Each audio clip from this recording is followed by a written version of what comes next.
नाज़रीन, फैज़गंज में चैन वाहन की पुछड़ी के समय आबादगारन पारा पानी की खोट खिलाफ एरीगेशन के ऑफिस आडो एहतजाजी मुज़ाहरो करे धरणो हयो वियो आहे। उन हवाले से पेश है अमर शर की ही रिपोर्ट।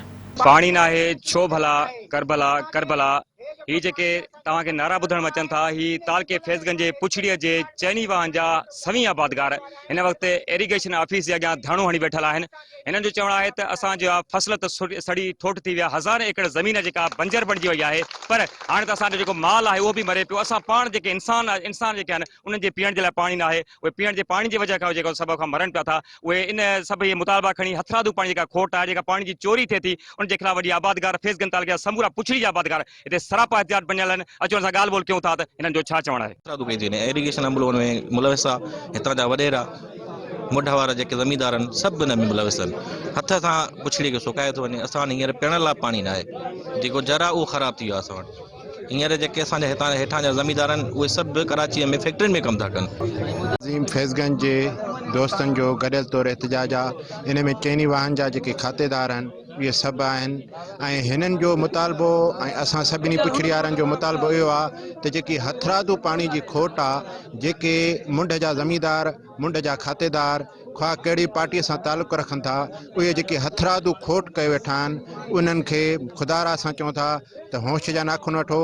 जेकॾहिं तव्हां पंहिंजा रवैया दुरुस्त न कया त अॻिली इलेक्शन ईंदड़ इलेक्शन में 2023 जी इलेक्शन में असां सभई पुछड़ीअ जा जेके खातेदार आहियूं सभई जेका सो इन्हनि सभिनी पार्टियुनि खां बाइकाट कंदासीं ऐं वोट इन्हनि खे न ॾींदासीं। फर्ज़ आहे त असांखे पाणी ॾे। पाणी चोरी में सॼो अमलो मुलवस आहे। हुन अमले जे मुलवस हुजण जे करे पुछड़ियुनि में शदीद पाणी जी खोट आहे। माण्हुनि वटि पीअण जे लाइ पाणी कोन्हे। असां सभु पुछड़ी जा जेके आबादगार आहियूं अॼु हिते इन करे गॾु थिया आहियूं त पंहिंजो एहतजाज रिकॉर्ड करें, ॿुधायूं त असांजे नलकनि में बि पाणी हींअर खारो थी वियो आहे ऐं तव्हां मथे केलनि खे भरायो पिया था, तव्हां मथे वॾनि वॾनि फसलुनि खे भरायो पिया था। ईअं न कयो। असां होॾे इंसान ज़ात आहे, जीवत आहे, जानवर आहिनि, उन्हनि सभिनी जो ख़्यालु कयो, उन्हनि सभिनी ताईं पाणी पुॼायो। असांजो इहो ई मुतालबो आहे त चारई वाहन जी पुछड़ी ते पाणी हुजे ऐं चारई वाह में माण्हू ख़ुशहाल ऐं आबाद थिए। मक़सदु सिर्फ़ु इहो आहे त पंहिंजो हक़ घुरणु ऐं जेके नाइंसाफ़ उहे बंदि थियनि। उनमें ज़ाहिर आहे त पहिरीं त इरिगेशन डिपार्टमेंट आहे, उन खां पोइ पॉलिटिक्स में जेके बि पार्टियूं आहिनि, जेको पावरफुल माण्हू आहे पंहिंजो पावर इस्तेमालु करे थो ऐं पावर जे हिसाब सां पंहिंजो पाणी नाजाइज़ खणे थो। त ज़ाहिर आहे त इंसान खे हिकु बराबरी जा हक़ हुअणु हुजनि। जेकॾहिं मथे पाणी आहे त पुछड़ी में पहुचणु खपे। हिन वक़्तु नीरवाह में पाणी अचे थो। हीउ जेको शार्टेज आहे, हथारू शार्टेज आहे। जेकॾहिं प्रॉपर डिस्ट्रीब्यूशन हुजे त एतिरी शार्टेज कोन्हे जेतिरी ॾेखारी वञे थी, जेका तबाही थिए थी। पंजाब पाणी जो चोर आहे, पंजाब पाणी जो चोर आहे। कंहिंजे ज़रूरत है तो पंजाब चोरी करे? कानून आइन 73 जो कंहिं ठाहे उन्हनि खे अक्सरियत ॾिनी। हाणे जेकॾहिं हेठि जेको पाणी अचे थो केरु थो चोरी करे? MNA MP जा हज़ारे केलनि जा एकड़नि ते बाग बीठा आहिनि सरसब्ज़। असांजो ॿारो जोर जो बि सड़ी वियो। त इन खे असांजा त मक़ामी वॾेरा चोर आहिनि।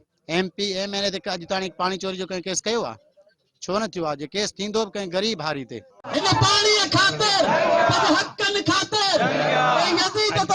असां जेके सभु हिते फैज़गंज जा आबादगार हिते गॾु थिया आहियूं, असां सभिनी जो हिकु सिंगल मोटो आहे।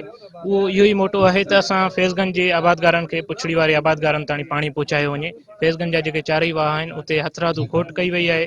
उन खोट जा ज़िम्मेवार हितां जा जेके बि इरिगेशन जा अमलदार आहिनि उहे आहिनि। उन्हनि हथरादू खोट करे फैज़गंज जे जेके बि ज़मीनदार तोड़े आबादगार आहिनि सभिनी खां हिकिड़ो नाजाइज़ी ऐं ज़ुल्म कयो पियो वञे। असां गवर्नमेंट खे इहा अपील था कयूं त महिरबानी करे इन्हनि ख़िलाफ़ एक्शन खयो वञे ऐं फैज़गंज जे आबादगारनि ताईं पाणी पहुचायो वञे। छो त पाणी असांजो बुनियादी हक़ आहे। पाणी ते ई असांजो जियापो आहे। ईअं पाकिस्तान जी जेकी बि आबादी आहे 70% असांजो दारोमदार फैज़गंज में जेको असांजे पूरे पाकिस्तान जो सिर्फ़ु ऐं सिर्फ़ु एग्रीकल्चर ते आहे। एग्रीकल्चर खे तबाह करणु सम्झो त पूरे मुल्क खे इकोनॉमी खे तबाह करणु आहे।